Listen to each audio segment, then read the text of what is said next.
So I've got the ceramic black Galaxy S10 Plus with 512 gigs of onboard storage and 8 gigs of RAM.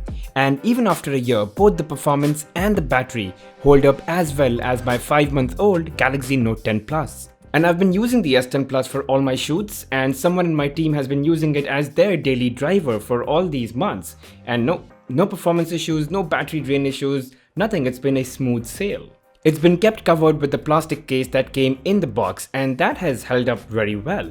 This is the ceramic black version and it still looks as good as new. Performance is top notch, launching apps is as breezy as it's always been, and multitasking or switching between tasks is smooth too. No issues in playing the best of games and no heating issues either. But what I've enjoyed the most about the Galaxy S10 Plus is how it feels when you hold it. Despite the 6.4 inches of display and a 4100 mAh battery, it still feels really classy, very premium, and it's just the feeling of using the phone that's really good, and it's very much comparable to how it is when you hold the Galaxy S20. And I really think it's very tastefully designed, and that's the one thing I can't get over. And before we move any further, if you're enjoying watching my videos, be sure to drop a like, hit that subscribe button, and hit the bell icon. It really helps my channel grow and sustain it pretty well. So, the battery, the design, and the performance all hold up very well, even in 2020. But the real question is, should you get the Galaxy S20 now? And the answer to that question depends on the answer to another question. Do you already have the Galaxy S10 Plus, or do you plan to get one? If you already have the S10 Plus, stick to it. And if you don't, definitely get the Galaxy S20. And you might be wondering, why am I saying the Galaxy S20 and not the S20 Plus when I'm talking about the S10 Plus? Well, because the Galaxy S20 is good enough to compete with the Galaxy S10 Plus. Firstly, the S20 is only slightly expensive than the Galaxy S10 Plus, and the price differential is well worth it. Secondly, the S20 has a much better performance. It's got the latest Snapdragon 865 or the Exynos 990.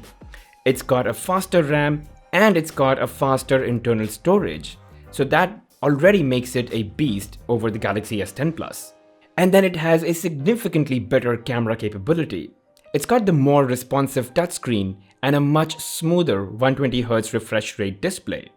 But yes, the S20 has a 6.2-inch display, which is slightly smaller than the 6.4-inch display on the S10 Plus. Quite honestly, I actually prefer the 6.2-inch because the slightly smaller size more than compensates for the loss in slight display. The phone is something that you hold in your hand for a very long time through the day, frequently. So you might as well have something that is ergonomically better and just fits much more easily into your pocket. Not that the S10 Plus is too bulky. It's just better to have the S20 in your hand. And lastly, coming to the battery. I haven't done intense or comprehensive battery testing of both the devices together, but my hunch is that they would be pretty similar. In fact, the Galaxy S20 might just outperform the S10 Plus by about an hour if you keep both of them at 60 Hz, because the S20 can go up to 120 Hz. So on both the phones, you may get about a screen on time of 6 to 7 hours depending upon your usage, of course, but that's where I would be. So to summarize, if you've got the Galaxy S10 Plus, stick with it. Getting the S20 would not feel a whole lot different. But if you plan to get a new one, definitely get the Galaxy S20. It's well worth the price differential and you'll be very happy with the premium Galaxy S20. Now another question could be, should I get the Galaxy S10 or the S20? Well, now it's a matter of budget. There's a difference of about $200 or 14 to 15,000 rupees. And one might think, that is the price differential big enough to justify the extra cost of Galaxy S20? Yes and no, it depends on the kind of use you have. If you use, camera a lot and you game a lot, then the S20 may be better because of performance and camera improvements.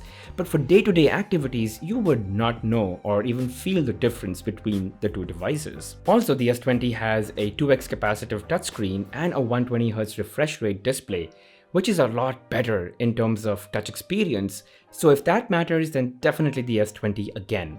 But if you do get the S10, you do have $200 as savings, and then you can get yourself a Galaxy Watch, or you could get a Galaxy Buds Plus for yourself. So you can invest in accessories and have a better ecosystem of Samsung devices. So it's totally up to you. Anyway, hope I've helped you make that decision between the S10 Plus, the Galaxy S10 and the Galaxy S20. If you've got any questions, feel free to comment them in the section below. I'll be more than happy to help. As always, don't forget to subscribe and hit that like button. I'll see you in the next one.